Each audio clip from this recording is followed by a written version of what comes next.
Well, guys, Captain Foley and Commander Calkins are back again to give you some Galaxy-class knowledge. So turn off your holodeck programs, put down those pads, unless you're using them to watch us, of course, and pay attention. That is right, guys. I'm the aforementioned Commander Cockings, and we have a very large ship to discuss today. It is the Galaxy-class ship, as designed by Admiral Andrew Probert. There's a lot of information on this ship, so sit back, grab a hot cup of Frappuccino, and we'll fill your databanks with all this knowledge-type stuff. A lot of information indeed. So much so that we will be dividing this ship into a few episodes. This first set will be stats, figures, history, and different abilities of the ship taken mainly from the Next Generation Technical Manual by Rick Sternbach and Michael Okuda, Memory Alpha, Memory Beta, the Enterprise Owner's Workshop Manual, as well as the official blueprints also done by Rick Sternbach. And later, in future episodes, we will focus more on the behind-the-scenes knowledge, episode-specific goodness, our discussions, and of course, bring in the ship designer, Andrew Probert, for some behind-the-scenes info, and much, much more, guys. But just a little disclaimer, guys, as always, this episode uses a lot of information from, as Stuart said, a variety of sources. And as usual, a lot of the ships we look at have minor, and in this instance, some major odd discrepancies. We've tried to combine all these sources into an interesting and informative episode, taking those interesting bits from each source and adjusting some of the figures slightly to reflect or average out all the different information out there for you amazing Trekyards viewers. It's going to be a good one, guys. As such, some sources that you may be looking over may have slightly differing information, and we, of course, as usual, encourage you to all comment with the facts that you think apply to the ship in the comment section, so that future viewers can use all of that knowledge available to establish their own unique canon as they see fit. Okay, so let's get our comprehensive briefing underway with, yes, you guys guessed it, basic size figures. This is an explorer type vessel specifically designed for long range, extended deep space exploration. Constructed by the Advanced Starfleet Design Bureau at Utopia Planitia Fleet Yards orbiting Mars, sometimes even referred to as a battleship according to some sources. But to keep in line with Starfleet's mission statement of peaceful exploration, this moniker is very rarely used or heard of. The ship's overall dimensions were a length of 642.51 metres, beam of 463.73 metres, and a height of 195.26 metres, with a mass of 4.5 million metric tons. Wow. To compare these sizes with other ships from Trek, at 642 metres, the Galaxy class is about the same size as the Sovereign class at 685, so not much bigger. The Klingon Negvar at 717 metres, the Romulan Veldor at 603 metres, the old Vulcan Dakir class at 600 metres, and of course larger than its predecessor, the Ambassador class at 526. The ship had between 1,000 and 6,000 crew complement, depending on its specific assignment. But as we saw her configured in TNG, the Enterprise had 1,012 officers and crew, as well as usually accommodating up to 200 visiting personnel or specialists at any given time, as well as the families of those crew members, and had a maximum 15,000 person evacuation limit, taking up its total of 42 decks. 16 of those decks being located in the saucer section, and the remaining 38 in the star drive section. This inclusion of families may seem misplaced to us knowing what we know now, but please bear in mind that this was a period of unprecedented peace for the Federation. It was after the threat of war with the Klingons and the Romulans had been removed by the Khitomer Accords of 2293 and the Treaty of Alderaan in 2311. Also, the Cardassian War was over, and it was well before the new dangers of the Borg and the Dominion were even known or imagined. It was therefore felt that it would be safe to have families on board for scientific and explorative missions. This massive ship was powered by one 1,500-plus Cochrane warp core unit, which spanned 12 decks in the engineering hull. That fed into two LF-41 advanced linear warp drive nacelles. The deuterium tanks were above the core, while the antimatter storage pods surrounded the base of the core on deck 42. This warp core was designed by some of the most brilliant minds at the Theoretical Propulsion Group, including Dr. Leah Brahms, who we saw in TNG. This new warp core design and philosophy also heralded in a new warp scale system that reflected changes and advancement in warp field design and theory. Having already been tweaked earlier around the motion picture era time frame, it was once again adjusted to reflect new, better improvements. This new design and warp scaling system could get the ship up to warp 9.6 or 1,909 times the speed of light for 12 hours in the original standard configuration, but warp 9.2 was the normal maximum speed, as it did not put too much strain on the engines, while a usual cruising speed of warp 6 to 8.2 was standard. In 2370, however, the ship did undergo a very minor refit only a few years after initial launch in 2363. The addition of these new uprated warp coils allowed the ship to reach a speed of warp 9.8 for a maximum of 12 hours. The energy generated by these warp engines was also used to power any of the ship's 4,000, that's a lot, internal systems including weapons, shields, computers, holodecks, and the environmental systems such as the ever-important lighting, temperature, gravity, and of course all other life support systems, and thank God they never fail, pretty much. Indeed. Impulse units on this vessel numbered 3 and usually consisted of Yo-Yo-Dyne warp propulsion 8063 fusion drive motors in the vessel's early years, but later were upgraded to FIG-5 subatomic unified energy impulse drives, again during the minor refit of 2370. With one impulse drive located on deck 22 and 23 of the secondary hull, or the star driver section, and 2 impulse engines located in the main saucer section on decks 9 and 10 of the primary hull. Before the upgrade, usually only the center or star drive impulse engine was used for standard impulse speeds, but after the upgrade, all 3 were used in conjunction with each other to increase efficiency. These engines were powered by nuclear fusion.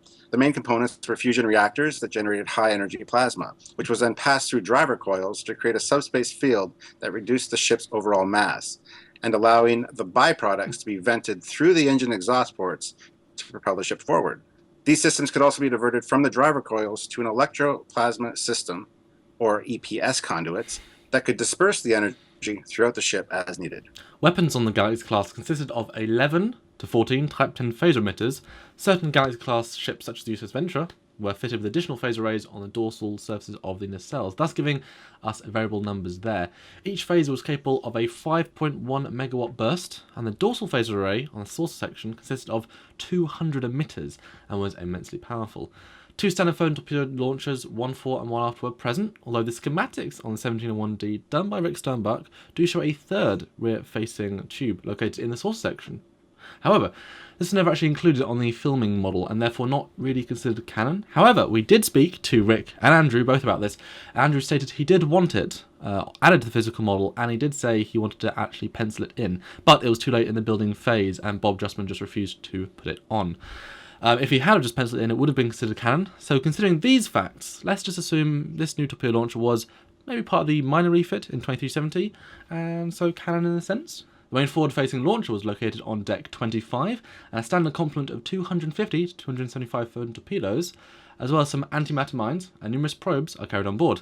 Each tube was capable of firing at least 5 photon torpedoes simultaneously, although the technical manual does state up to 10 torpedoes can be launched per tube. They can be reloaded and fired every 6 seconds if need be, and each torpedo was capable of being independently targeted, and each torpedo had a maximum explosive yield of 18.5 isotons. The Galaxy-class Starship development project began in the mid-2340s at Utopia Planitia Fleet Yards under the supervision of Orfil Quinteros, and was the largest and most powerful Federation Starship class to date. Numerous technologies implemented on the Galaxy-class starships were tested aboard earlier prototype vessels, including the Oberth class. This project had the rather dubious distinction of having the longest design, development, and construction period of any class in Starfleet history, with the prototype USS Galaxy finally launching in 2357, and its first 2 sister ships, the famous Federation flagship USS Enterprise 1701-D and the USS Yamato, following 6 years later in 2363. Interesting fact, the USS Enterprise was officially launched on October 4th, 2363, with the first episode of TNG, Encounter at Farpoint, taking place in 2364. So the Enterprise D still had that new starship smell. Breathe it in. Major component construction on the Galaxy-class ships were carried out both in orbit and at ground-based facilities, with final ship assembly completed in orbit. Upon its launch, the Galaxy-class had become the most technologically sophisticated and complicated ship ever built by the Federation. Its primary mission parameters were to provide a mobile platform for a wide range of ongoing scientific and cultural research projects, and to replace the aging Ambassador and Oberth-class starships as the primary instruments of Starfleet's exploration programs, as well as to provide autonomous capability for full execution of Federation policy options in outlying areas, and incorporate recent advancements in warp power plant technologies and improved science instrumentation. Space frame design of this ship had an estimated lifespan of approximately 100 years, assuming a major ship-wide system swap-out and upgrades at an average interval of every 20 years. Initially conceived as a class of 12 ships, like the earlier very successful Constitution-class vessels, once the design was finalized, however, it was decided that only 6 ships would actually be completed, with construction of the final 6 halted once their space frames were finished. The 6 unfinished space frames were then broken into smaller segments and transported by cargo carriers to remote sites throughout the Federation, and held in reserve in case a later emergency necessitated their completion. That emergency, of course, came sooner than anyone could have realized, with the loss of 39 starships to the Borg at the Battle of Wolf 359 in early 2367. This resulted in those remaining 6 space frames being pulled from storage and completed, in addition to many more constructions from scratch, in an attempt to bolster the fleet's strength. Years later, of course, the Dominion War saw the USS Odyssey become the very first casualty of Dominion aggression when it was rammed by a Jem'Hadar fighter. Major changes to the Galaxy class have included a new warp core design, a redesigned shield system intended to perform better against phased polar ion beam weapons, various changes to the ship's computer systems, plus many major changes to the other internal ship systems. The class gained a fearsome reputation during the Dominion War, operating with one of the highest kill-to-loss ratios of any Starfleet classes, due mainly to this ship being supported by smaller escort or attack ships which defended the Galaxy class vessels when going into combat. Even though during the Dominion War the ships were being produced without any scientific or diplomatic facilities, which reduced the overall vessel mass and so enhanced combat performance. These ships would later be filled out after the war, considerably enhancing Starfleet's exploration capacity. However, production is expected to be terminated in favor of the new Sovereign class design. The hull of the Galaxy class consisted of multiple layers, with the exterior shell being comprised of an interlaced microfoam duranium filament. The outermost layer of the hull is comprised of a 1.6 cm thick sheet of AGP ablative ceramic fabric, chemically bonded onto the substrate of a 0.15 cm titanium foil. Also incorporated into the outermost hull layer is a series of superconducting molybdenum jacketed waveguide conduits, which serve to distribute and disperse the energy of the tactical deflector system. Selected segments of this network also served as radiators for Starship thermal management. Her structural skeleton comprised of an interlocking series of trusses made from materials such as titanium and germanium. The surface panels of the ship were attached to the main trusses and that made up the inner frame by gamma weld electro-bonded germanium pins. A structural integrity field, which is essentially a shaped force field, added strength to this material used in the ship's construction. In particular, the force fields were used to supplement the ship's supports and bulkheads.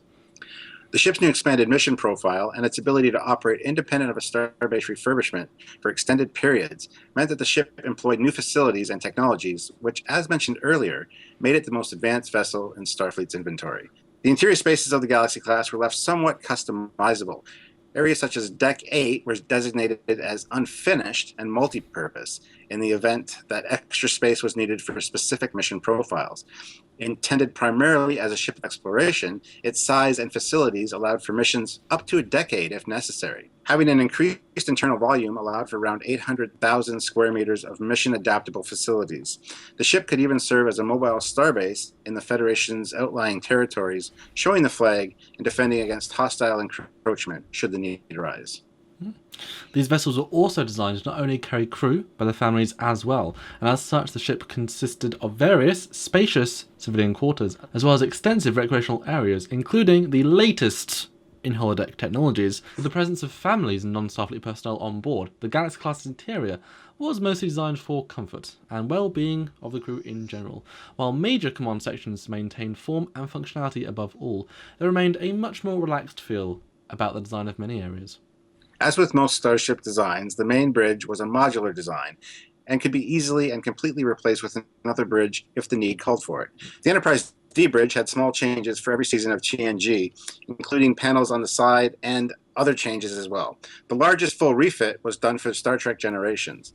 The bridge consisted of a forward view screen with operations officer and con positions located just in front of it. Along the sides of the bridge were various access panels and storage compartments or equipment lockers, which contained emergency rations, weapons, and medical equipment. These side lockers were eventually replaced with communications and auxiliary stations just prior to the movie Generations. Then, in the very center of the room was the command area, which consisted of the captain's chair, which was flanked by the first officer's chair, and another one usually reserved for the chief medical officer, counselor, or any visiting dignitaries or specialists required at the time. Directly behind the command area was a wooden handrail, or horseshoe, that encircled the rear half of the command section and included the tactical and security console. The aft bulkhead carried several additional consoles and could be customized as needed. They changed a little over the series run, but the most familiar configuration, starting from left to right, was Science 1, Science 2, Mission Ops, Environmental Control, and then Engineering on the far right. These stations featured pull-out seats below each console, which were normally flush with the panel below the station. The bridge also had 2 food replicators, as well as a bathroom, or head, 2 turbo lifts with access to the rest of the ship, and of course the captain's ready room, and access to the conference or observation lounge directly behind the main bridge, and last of all a dedicated turbo lift which led straight to the battle bridge located on deck 8. While we did see that her sister ship, the USS Yamato, had an identical bridge, the USS Odyssey, however, as seen in the Season 2 finale of Deep Space Nine, had a rather different bridge module. This was set in 2370, 6 years after Farpoint. We only get a glimpse of the bridge since they only kept the camera in basically one position and stay in close-ups with the actors, but it is clearly a different and smaller bridge design.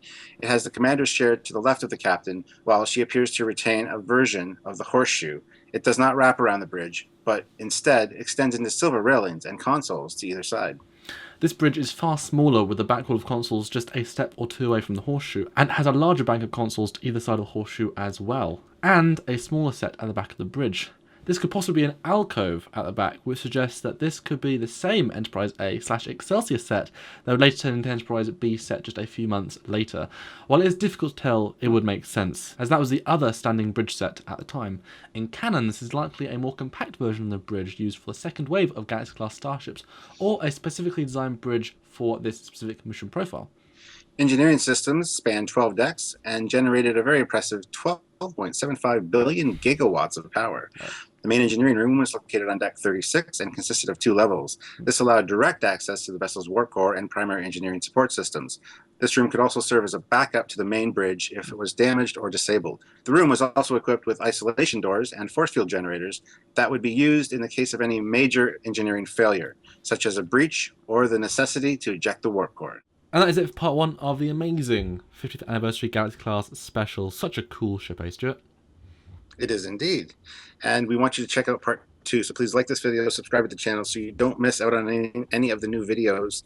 And in the meantime, go back and watch some of our older stuff because there's a lot of back catalog. So enjoy, and we'll see you next week.